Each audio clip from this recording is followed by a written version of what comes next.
은총이 우리 안에 가득하시기를 예수님의 이름으로 축원합니다. 이 마음으로요, 앞뒤 옆에 계신 분들과 함께 가장 밝은 웃음으로 참 잘 오셨습니다, 큰은혜 받으시기 바랍니다라고 인사하겠습니다. 참 잘 오셨습니다, 큰은혜 받으시기 바랍니다. 참 잘 오셨습니다, 큰은혜 받으시기 바랍니다. 이제 서로를 보시고요, 이쪽은 저쪽을, 저쪽은 이쪽을 손 흔들며 인사하겠습니다. 참 잘 오셨습니다, 큰은혜 받으시기 바랍니다. 참 잘 오셨습니다, 큰은혜 받으시기 바랍니다. 우리 교회의 비전은 따뜻하고 든든하며 풍성함으로 하나님의 꿈을 이루는 공동체입니다. 그래서 2020년도 표어를 예수의 증인으로 세워주는 교회로 정했지요. 그리고 저와 여러분들이 품어야 될 하나님의 꿈 두 가지를 나눴습니다. 하나는 우리의 구원이지요. 하나님은 저와 여러분들 또 우리 주변의 모든 사람들이 구원받기를 원하십니다. 디모데전서 2장 4절의 말씀처럼 하나님은 모든 사람들이 구원을 받으며 진리를 아는 데 이르기를 원하시느니라. 하나님의 첫 번째 꿈이 우리의 꿈이 되어지기를 주의 이름으로 축복합니다. 두 번째 하나님의 꿈은요, 우리의 열매이지요. 가지가 포도나무에 붙어 있지 아니하면 열매를 맺을 수 없음 같이 저와 여러분들이 포도나무 대신 예수님께 꼭 붙어 있음의 열매, 꼭 붙어 있으므로 포도나무 되신 예수께서 우리를 통해 많은 열매를 맺게 하시지요. 우리들이 힘쓰고 애쓸 열매의 가장 근본은 붙어 있는 것입니다. 붙어 있음의 열매. 하나님 우리를 택하여 세웠나니 이는 너희로 가서 열매를 맺게 하려 함이라. 저 여러분들을 통하여 아버지 하나님의 꿈인 우리의 구원과 열매 맺음이 풍성하시기를 예수님의 이름으로 축원합니다.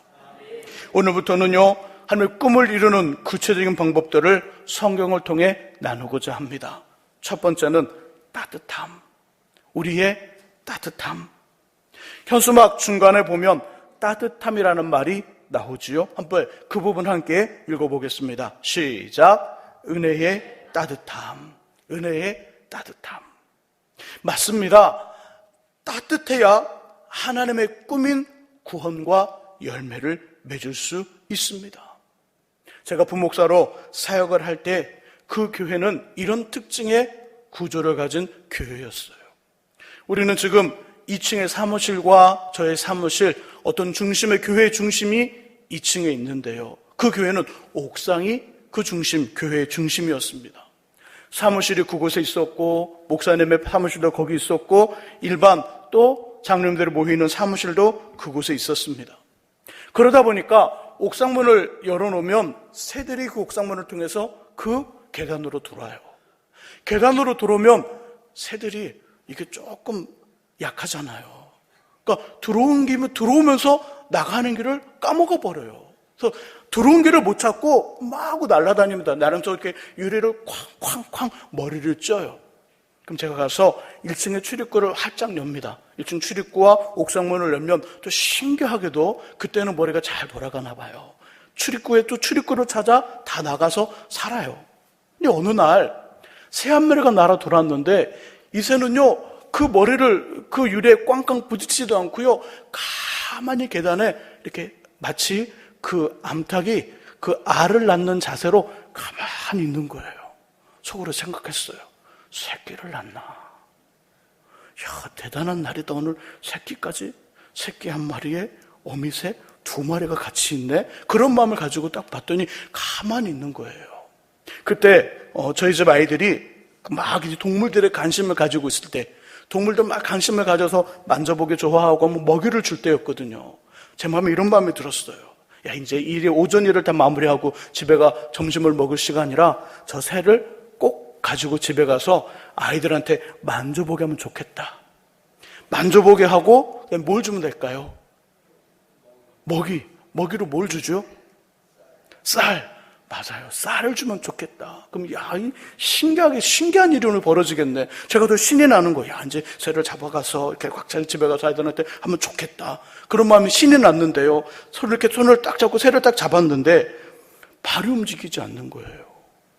머리는 빨리 집에 가서 아이들한테 이게 새인데 새도 만져보게 하고 쌀로 이렇게 먹여보기도 하고 해야 된다는 게 머릿속에는 막 이렇게 생각이 나는데 손을 딱 잡았는데 발이 움직여지지 않는 거예요.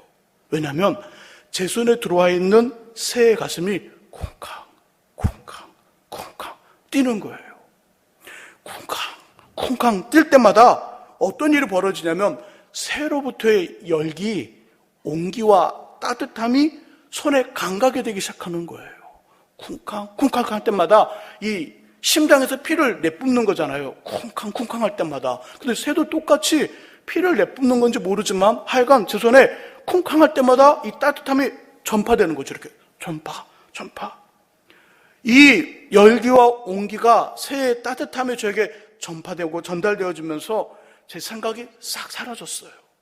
싹 사라지면서 움직이지 못하도록 꽉 잡고 있던 손이 저절로 풀렸어요. 그렇게 새가 자유롭게 날아갔어요. 그때 알게 되었어요. 저희 홈페이지에 들어가면 우리 교회 은혜의 따뜻함이라는 어떤 그 이야기 속에 이런 내용들이 등장해요. 방금 전에 새의 이야기가. 그때 알게 되었어요. 살아있는 생명은 따뜻하다는 것을. 우리가 생명이 있을 때는요 따뜻해요. 그런데 생명이 딱 끊어지는 그 순간에 사람들도 몸이 점차 식어지면서 어느 순간이 되면 아주 차가운 사람이 돼버립니다. 죽은 시체는 차갑다는 거예요. 살아있는 생명은 따뜻하다는 거예요. 동시에 어떤 일이냐면 생명은 언제나 따뜻하면서 일어나요. 살아있는 생명은 따뜻하더라. 그리고 생명은 언제나 따뜻하면서 나오지요. 한 남자와 한 여자가 만나 사랑을 합니다. 소유된 신뢰가 쌓이고 확인이 되면 결혼을 하고 가정을 꾸리지요. 그리고 둘을 반반 아빠와 엄마를 가장 좋은 모습들, 엄마 아빠의 가장 좋은 모습만 닮은 갓난아이가 태어납니다. 이런 어린 나이의 출생도 아빠와 엄마의 따뜻한 배에서 시작되는 거지요. 생명이 있는 건 따뜻합니다. 그리고 생명은 언제나 따뜻해요. 요즘은 콩나물을 마트나 가게에 가서 포장된 콩나물을 사다 먹죠. 저희 어린 시절은 그런 어떤 콩나물을 밖에서 사다 먹는 시절이 아니었어요. 집에서 키워 먹는 시대였죠. 여러분 콩나물을 집에서 키워 드셔봤나요? 예, 저와 함께 시골에 사시던 분들이 많군요. 어떻게 콩나물을 키울까요? 먼저 콩을 잘 골라야 돼요. 벌레 먹은 콩 빼고 튼튼한 콩 빼고, 그죠? 검은 콩을 심으면 그 콩나물이 검을까요? 노랄까요? 예, 검은 콩은 안 심어요. 예, 검은 콩은 안 심죠. 콩나물 콩이 따로 있어요. 콩나물 콩을 잘 골라요. 그리고 어떻게 하죠? 콩을 담을 수 있는 시루를 준비해요. 시루를 준비하고 그 시루에다가 뭘까요? 까지요. 깔고 콩을 놔요. 그 다음에 시루를 덮어놓잖아요. 뭐 작은 이불이든지 아니면 따뜻하게 시루를 덮어놓고 물을 주죠. 자, 그 다음에 아주 중요한 거 있어요. 그 시루의 위치예요. 보통 집이 있으면 어르신들이 어디서 주무시죠? 이렇게 막 불을 떼면 보통 아랫목에 주무시죠. 그리고 나이가 젊을수록 윗목으로 갑니다. 자, 이 콩나물 시루 어디다 놔야죠? 아랫목에 놔야 돼요. 콩나물을 키우는 때는요, 그 집의 가장 어르신은 누구예요? 콩나물 시루예요. 콩나물 시루가 그 집안의 가장 어른이 됩니다. 왜 그 콩나물 시루를 그 아랫목에 놓을까요? 따뜻하라고. 물을 주면 따뜻한 온기가 올라와. 아침이 되면 분명히 밤에는 아무것도 없었는데 물을 줬더니 아침에 일어나 그 콩나물 시루에서 콩나물이 올라와요. 쏙 뽑아서 먹어요. 지금의 시중에서 파는 콩나물과 그때의 콩나물은요, 맛이 비교가 안 돼요. 건강도 비교가 안 돼요. 따뜻한 데서 싹이 나오더라. 따뜻한 데서 생명이 시작이 되고요. 따뜻한 데서 생명이 유지가 되고요. 따뜻한 데서 좋은 것들이 나오기 시작해요. 미국 예일대에 존 바그 교수님의 연구팀이 재밌는 실험을 했어요. 동일한 사람을 한가운데 세워놓고요. 두 쪽의 사람, 이쪽에 오른쪽의 사람과 왼쪽의 사람이 이 사람의 첫인상에 대해서 이야기하는 시간을 가졌어요. 양쪽의 사람, 오른쪽의 사람과 왼쪽의 사람에게 향기가 진한 커피를 줬는데 오른쪽의 사람에게는 향기가 진한 따뜻한 커피를 주었고요. 왼쪽의 사람에게는 향기가 진한 차가운 커피를 주었어요. 그리고 첫인상을 평가하기 시작합니다. 향기가 진한 따뜻한 커피를 든 이 오른쪽의 사람들은 모두 다 동일하게 그 중앙에 서 있는 사람을 보고 잘생겼습니다, 멋있습니다, 성실합니다, 믿음직스럽습니다, 일을 잘할 것 같습니다, 우리가 잘 어울려 함께 공동체를 만들 수 있을 것 같습니다. 모두 다 긍정적이고 좋은 어떤 첫인상을 말해줬는데요, 향기가 진한 차가운 커피를 들었던 왼쪽의 사람들은 모두 다 동일하게 말을 하기 시작합니다. 믿음직스럽지 않습니다, 변덕이 심할 것 같습니다, 아주 나쁜 것 같습니다, 예민해 보입니다, 차가운 것 보입니다, 우리가 잘 어울리지 못할 것 같아요. 부정적인 보고를 했어요. 또 실험을 계속해서 합니다. 이제는 한 그룹을 반으로 쫙 쪼개 패드를, 곧 손을 이렇게 들 수 있는 어떤 핫패드, 치료용 패드를 줬는데요, 한쪽에는 뜨거운 치료용 핫패드를 줬고 한쪽에는 아이스패드, 차가운 패드를 줬어요. 그리고 상황을 설정합니다. 한 친구가 있습니다. 우리 아주 친한 친구인데 이 친구가 이런 상황에 처해 있습니다. 여러분은 어떻게 하시렵니까? 도움이 필요한 친구였어요. 그런데 치료용 아주 뜨거운 패드, 핫패드를 들고 있었던 이 모든 사람들은 반응하기를 우리가 도와야 합니다. 도와줘야 됩니다. 그와 함께 우리의 어려움을 나누고 그 어려움을 나누고 그의 어려움을 우리의 도움으로 그 어려움을 해결해야 됩니다. 이런 반응을 보였는데요, 차가운 패드를 들고 있었던 모두는 그 친구가 매우 친한 친구이지만 어려움을 당한 친구를 바라보고 이렇게 반응했어요. 그냥 놔두세요. 우리도 필요합니다. 돕지 말아야 됩니다. 돕지 않을 거예요. 모두 다 이기적인 반응을 보였다는 거예요. 다른 사람을 판단할 때도, 어떤 일을 선택할 때도 따뜻함은 우리를 더 많이 관대하게 만들어줘요. 다른 사람을 먼저 배려하는 일, 그 배려하는 마음도 따뜻할 때 많이 상승이 돼요. 오늘 시온 찬양대와 시온 챔버부의 그 찬양이 어땠나요? 은혜롭고 따뜻했나요? 아니면 차갑고 그냥 냉했나요? 그죠? 묻는 제가 바보지요. 매주마다 은혜롭고 따뜻한 찬양을 우리 시온 찬양대가 하여, 시온 챔버부가 해요. 자, 따뜻하고 은혜롭게 찬양을 했을 때의 말씀을 듣는 여러분의 그 마음 자세와 그냥 대충 그렇게 그냥 차갑게 냉하게 찬양했을 때 그 여러분이 듣는 말씀의 마음의 자세가 다를까요? 같을까요? 달라요. 전혀 달라요. 오늘 여러분들이 제가 딱 그는 쓰는 순간에 다들 웃음꽃이 활짝 피듯이 이렇게 다 환하고 밝고 마치 달덩이처럼 되었어요. 왜요? 오늘 찬양이 은혜 아니면, 은혜로운 찬양이니까 그래요. 반대의 일이 벌어지면요, 말씀을 전하러 딱 섰을 때, 야, 이거 어떡하지? 이거 어떡하지? 다들 얼굴이 굳고요, 얼굴이 딱 굳어서 말씀도 마치 오늘 평가 10점 만점 몇 점이야 이렇게 하는 것처럼 평가하듯이 마음 자세가 다 그래요. 왜냐하면 찬양대의 은혜가, 찬양대의 그 찬양이 따뜻하지 않고 은혜롭지 않았기 때문에 그래요. 그만큼 중요해요. 우리 마음을 결정하고 마음을 선택할 때 따뜻하냐 따뜻하지 않느냐가 그만큼 중요하고 소중하다는 것이지요. 생명을 잉태하는 힘도 따뜻함에서 나옵니다. 그 시루의 콩도 따뜻함에서 그 콩나물을 싹 틔우지요. 치료가 일어나고요, 회복이 되며 변화가 일어나는 좋은 쪽의 모든 움직임은 따뜻함에서 시작되어서 따뜻함에서 완성되어집니다. 마찬가지로 신앙과 삶에서도요, 이 원리는 그대로 동일하게 적용되지요.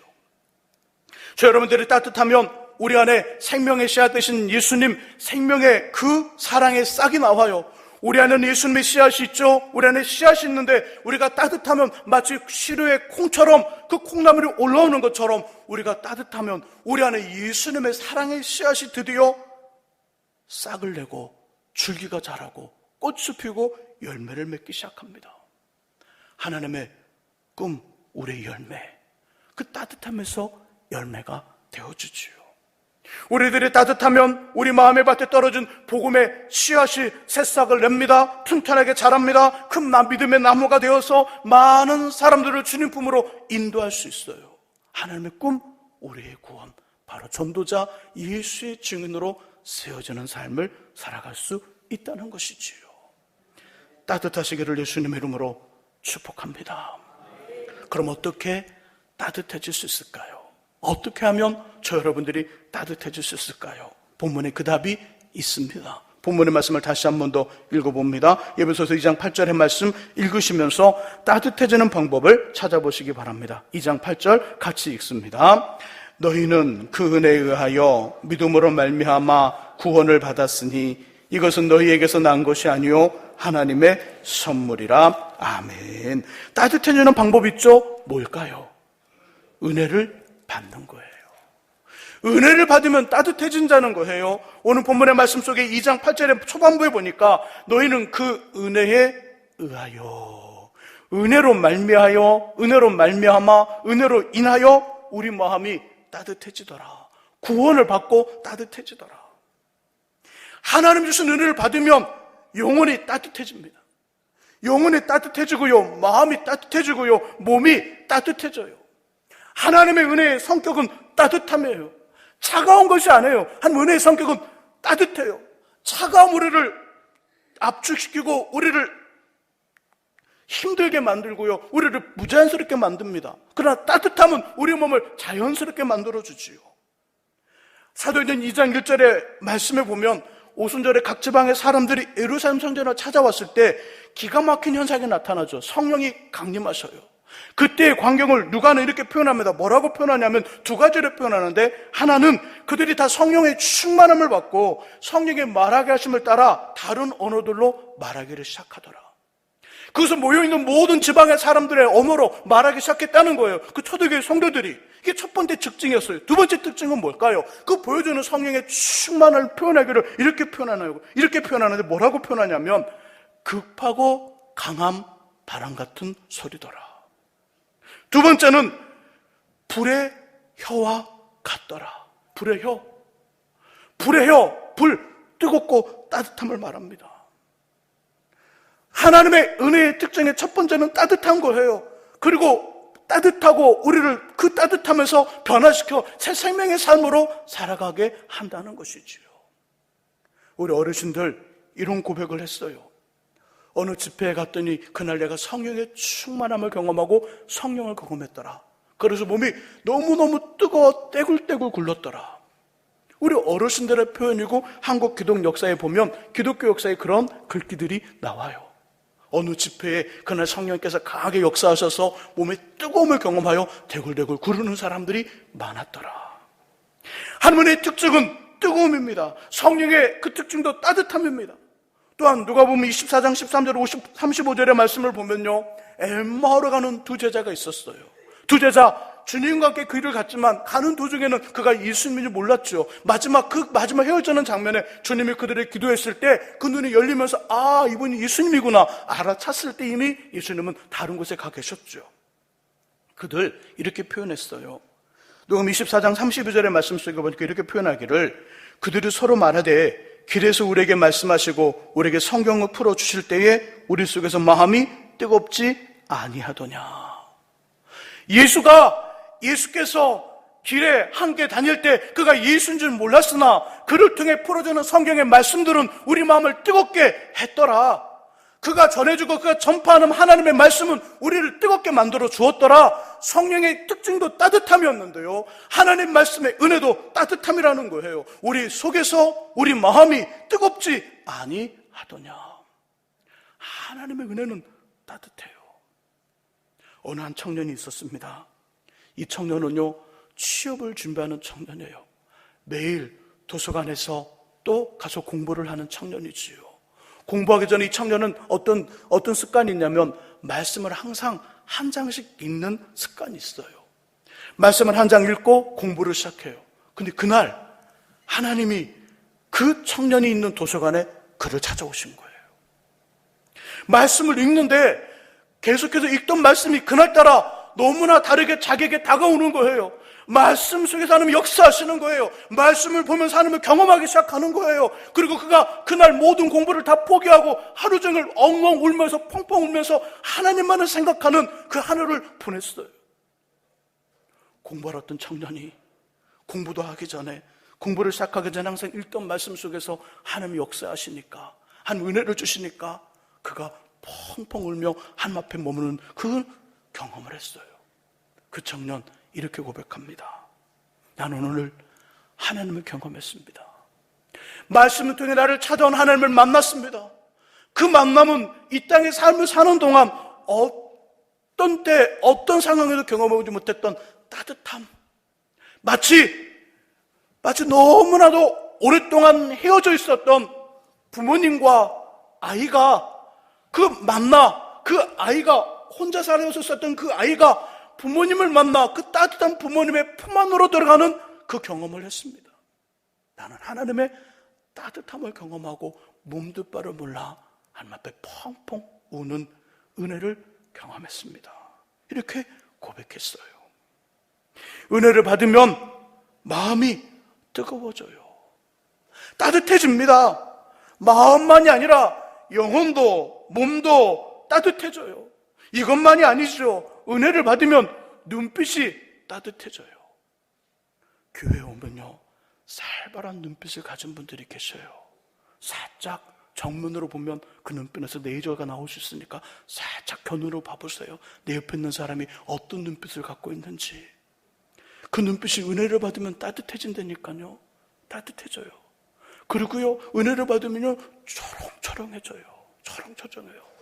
마치 이런 분들 계셔요. 예배 들을 때도 말씀 들을 때마다 빨리 끝나야 되는데 왜 이렇게 안 끝나? 빨리 끝나야 되는데. 이런 분들 계셔요. 그런 분들이 은혜를 받으면 어떻게 될까요? 눈빛이 초롱초롱해져요. 빨리 살짝 봐보세요. 초롱초롱한지 아니면 정말 살벌한 눈빛을 가지고 있는지. 인사 한번 하시지요. 장로님, 권사님, 집사님 눈빛은 사랑스러운 눈빛, 최고의 초롱초롱한 눈빛입니다. 최고의 눈빛입니다라고 인사해보죠. 시작. 최고의 눈빛입니다. 장로님, 권사님, 집사님은 최고의 눈빛입니다. 예, 뒤에 있는 분도 좀 서운한가 봐요. 앞뒤 있는 분들과 함께 다 함께 한번 이야기하죠. 당신의 눈빛은 최고의 눈빛. 시작. 당신의 눈빛은 최고의 눈빛입니다. 당신의 눈빛은 최고의 눈빛입니다. 예, 꼭 이럴 때 세 분 인사를 같이 안 해요. 예. 세 분이 꼭 인사를 안 하시더라고요. 은혜를 받으면 눈빛이 변한다니까요. 은혜를 받으면 일을 처리할 때도요, 따뜻하게 일을 처리해요. 일을. 자꾸 어떤 일 속에서 우리 어떤 선교회나 우리 모임 속에서 자꾸 트러블이 나오면 이유는 단 하나예요. 그 분위기, 그 모임이 차갑기 때문에 그러는 거예요. 은혜로 따뜻해 보세요. 언제 어떤 일이 무슨 거기에 트러블이 생기겠어요. 자꾸 뭔가 트러블이 생기지요. 자꾸 시끄러운 소리를 내지요. 뭔가 행사할 때마다 요란한 소리를 내지요. 은혜가 떨어진 거예요. 그 영혼이 은혜가 떨어져 차갑기 때문에 그런 거예요. 은혜로 따뜻해지면 그 마음이 따뜻해지고 그 영혼이 따뜻해지고 그 몸과 눈빛이 따뜻해지는데, 인상이 따뜻해지는데 어떻게 거기서 문제가 생길 수 있겠어요? 은혜 받아 따뜻해지면 인상이 따뜻해집니다. 말이 따뜻해져요. 내가 지금 은혜의 삶을 살고 있는가, 아니면 은혜롭지 못한 삶을 살고 있는가, 내 입에서 나오는 말을 내가 들어보면 알아요. 자꾸 부정적인 얘기를 하고요, 자꾸 평가하는 얘기를 하고요, 자꾸 속상하다는 얘기하는 분들 계셔요. 속상해. 그럼 꼭 우리 어르신들이 말했어요. 무슨 마귀가 지금 틈타고 있다고요? 섭섭한 마귀, 섭섭마귀가 틈타고 있다고요. 왜 섭섭마귀가 틈타고 있을까요? 대답했어요. 다 아시면서 모른 척하면 더 나쁜 거예요. 우리 안에 뭐가 부족하니까? 은혜로 따뜻하지 않으니까 그러는 거예요. 은혜로 따뜻하면 섭섭마귀가 접근할 수 없어요. 부부간에 자꾸 섭섭한 마음이 들지요. 그럴 때 있지요. 그럴 때 있어요, 없어요, 권사님? 있을 수 있을 거예요. 왜 그럴까요? 왜 부부간에 자꾸 섭섭한 마음이 들까요? 그렇죠. 은혜로 따뜻하지 않아서 그런 거예요. 은혜로. 부모님과 자녀 관계에서 자꾸 섭섭한 마음이 들어요. 은혜로 따뜻하지 않아서 그래요. 은혜로. 지금 내가 섭섭하다 생각하는 그 사람이 은혜로 따뜻하지 않으니까 저 상대방을 보면서 섭섭한 마음이 드는 거예요. 사단 마귀는 어느 누구보다 우리를 정확히 알고 있거든요. 그러다 보니까 섭섭함에가 접근해 오는 거예요. 은혜로 따뜻하면 그 마음 찾아와도 이겨낼 수 있어요. 말이 따뜻해집니다. 은혜를 받으면 행동이 따뜻해져요. 행동이 거친 사람들이 있어요. 은혜를 받으면 행동이 따뜻해져요. 생각이 따뜻해지고요. 또 삶이 따뜻해집니다. 그러니 인생이 잘 되지요. 저기에 두 사람이 있어요. 이렇게 한 사람은 이렇게 살아가는 사람이에요. 삶을 사는데 이게 삶이에요. 이렇게 하면서 사는 사람이 있어요. 뭔 말인지 알겠죠? 이렇게 살아가는 사람이 있어요. 어떤 사람은 부들부들하면서 따뜻하게 살아가는 사람이 있어요. 누구 친구 되면 좋겠어요? 이런 사람이 친구 됐으면 좋겠어요? 아니면 부들부들 따뜻한 사람이 친구 됐으면 좋겠어요? 그렇죠. 여러분의 남편이 어떤 사람이면 좋겠어요? 여러분 아내가 어떤 사람이면 좋겠어요? 우리가 왔더니 교회 목사님이 이런 분이에요? 아니면 부들부들 따뜻한 분이에요? 어떤 분임을 원하실까요? 그죠? 바로 우리와 살아가는 곁에 있는 사람도 우리에게 그걸 요구해요. 그러다 보니까 부들부들 따뜻한 사람 주변에는요, 사람들이 모이기 시작해요. 사람들이 모이기 시작하는데 좋은 사람들이 모여들기 시작합니다. 이런 사람들은 모여들어요. 이런 사람들은 정말 이런 사람들 곁에 있어요. 그래서 항상 말하는 게 항상 뭐예요? 힘든 말만 해요. 1 더하기 1은 2인데도 1 더하기 1은 0이래요. 자꾸 막 우겨요 이렇게. 그러니까 거기는 힘든 삶을 살아갈 수밖에 없는 거예요. 좋은 사람들이 모여들기 시작합니다. 거래처가 열려요. 왜요? 말했잖아요. 나는 누군가를 원하냐면 부들부들하고 따뜻한 사람을 원하거든요. 오늘 가서 학원 선생님을 만났는데 학원 선생님이 부들부들 따뜻해요. 그 아이 맡길까 안 맡길까? 우리 아이 맡겨요. 거래처에 갔는데 두 거래처 갔는데 똑같은 금액에 똑같은 물건을 만들어요. 한 사장님은요, 인상부도 굳었어. 인상부도 이렇게 굳어갖고 이렇게 인상이 딱 굳어 있어요. 말도 굳어 있어요. 근데 갔더니 한쪽에 사장님은 부들부들하고 따뜻해요. 누가 거래하실래요? 찌르면 누가 피가 날 것 같아요? 부들부들한 사람인가요? 이런 사람인가요? 그러니까 이런 사람은 피도 안 날 것 같으니까 거래 안 해요. 곁에 몰려듭니다. 거래처가 열려요. 한번 거래했던 사람들은 또다시 찾아와요. 다른 사람들 데리고 와요. 그래서 어려움 중에 잘 되고 정말 흥하는 인생이 되기 시작하는 거예요. 하나님의 은혜로 따뜻해지로 주의 이름으로 축복합니다. 은혜로 따뜻한 교회, 은혜로 따뜻한 목사님, 은혜로 따뜻한 전사님, 은혜로 따뜻한 장로님, 은혜로 따뜻한 권사님, 안수집사님, 집사님, 성도님, 은혜로 따뜻한 구역장, 교사, 찬양대원들, 은혜로 따뜻한 청년들과 학생들, 은혜로 따뜻한 전도자들이 될 때 예수를 믿고 영접하여 구원받는 새 생명의 역사가 일어나기 시작하는 거예요. 인상을 긋고 예수를 믿으세요. 전도제 받을까 안 받을까? 그 사람이 인상을 가진 인상을 이렇게 하고 예수 믿으세요 이러면 모를까요? 너 나 믿으세요 이러죠. 그러냐? 전도가 안 되는 거예요. 전도할 때도 어떻게 해야 돼요? 활짝 스마일. 눈이 조금 새우 눈이 돼도 돼. 눈 크게 뜨지 말고 새우 눈도 되고 입술도요. 올라가야죠. 그죠? 이렇게 올라가고요. 코평수는요. 좀 넓혀야죠. 그리고 전도지 주는 거예요. 이게 따뜻함이고 부들부들한 표현이잖아요. 그래야 받는 사람도 따뜻하기 때문에, 내가 따뜻하기 때문에 받는 사람도 따뜻해서 열리는 거예요. 우리 아이들을 가르칠 때 똑같습니다. 학생들을 가르칠 때도 선생님이 굳어 있으면요, 아이들은 결코 우리들이 가르치는 좋은 복음을 받아들이지 않아요. 직분이 더 무게가 무거워질수록 따뜻하셔야 돼요. 우리 어떤 선교회나 어떤 부서에서 어떤 장이다, 회장, 때로는 총무, 어떤 장이나 직책을 맡기 시작하면요, 따뜻해야 돼요. 굳어져서는 안 돼요. 굳은 인상을 가지고 굳은 마음을 가지고는 일을 할 수 없어요. 따뜻해야 일을 할 수 있는 거예요. 따뜻해야 리더십이 나와요. 따뜻해야. 굳은 상태에서 리더십이 절대 나오지 않습니다. 우리도 그런 사람 싫은데, 우리와 함께 있는 우리를 좋아할 리가 없어요. 따뜻하고 부드러워야 일들이 진행되고요. 또 새 생명 역사가 일어납니다. 어떻게 우리가 그리고 우리 교회가 은혜로 따뜻해질 수 있을까요? 우리 두 번째 본문이 그 답을 줍니다. 우리 히브리서 4장 16절의 말씀을 찾아보겠습니다. 히브리서 4장 16절의 말씀, 신약 356쪽에 있습니다. 히브리서 4장 16절의 말씀 같이 한 목소리로 읽어보죠. 읽습니다. 그러므로 우리는 긍휼하심을 받고 때를 따라 돕는 은혜를 얻기 하여 은혜의 보좌 앞에 담대히 나아갈 것이니라. 아멘. 4장 16절에 보니까 뭐라고 표현해요? 그냥 놔두세요. 본문의 말씀 어떻게 표현할까요? 어떻게 하라고요?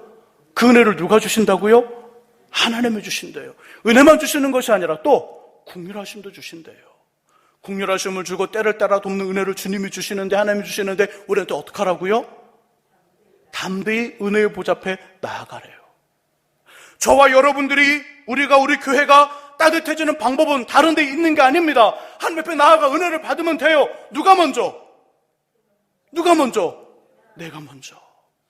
내가 먼저를 받으면 돼요. 내가 먼저. 목사인 저는 여러분들이 모두 다 은혜로 따뜻해지기를 원합니다. 그러나 제가 먼저 은혜 받아야 돼요. 은혜로 따뜻해야 돼요. 성도인 여러분들은 저를 보면서 목사님이 은혜로 따뜻했으면 좋겠어요, 이렇게 기대할 수는 있으나 답은 여러분이 먼저 은혜로 따뜻해져야 되는 거예요. 여기서 답이 나와요. 어느 권사님이 따뜻해서 나에게 먼저 잘못했다고 사과하면 좋겠어. 아니에요. 이걸 요구하는 내가 먼저 오늘 본문의 말씀처럼 하나님 앞에 나아가 은혜로 충만히 따뜻해지면 내가 먼저 사과를 해야 되는 거예요. 어느 장로님이 먼저 은혜로 충만하고 따뜻해서 마음문을 열었으면 좋겠다, 아니라니까요. 내가 먼저 하나님의 은혜를 받아서 내가 먼저 따뜻함으로 내 문을 열어야 상대방의 간에서 화해가 이루어지는 거예요. 이것이 답이에요. 우리 항상 생각하죠. 저 사람 때문에 그렇다고, 저 사람이 차가워서 그렇다고, 저 사람이 문제라고. 아니요, 내가 문제예요. 내가 먼저 하나님의 은혜로 따뜻해지고 마음이 은혜로 충만해지면 그 사람을 다 품을 수 있어요. 그리고 그 공동체를 살릴 수 있어요.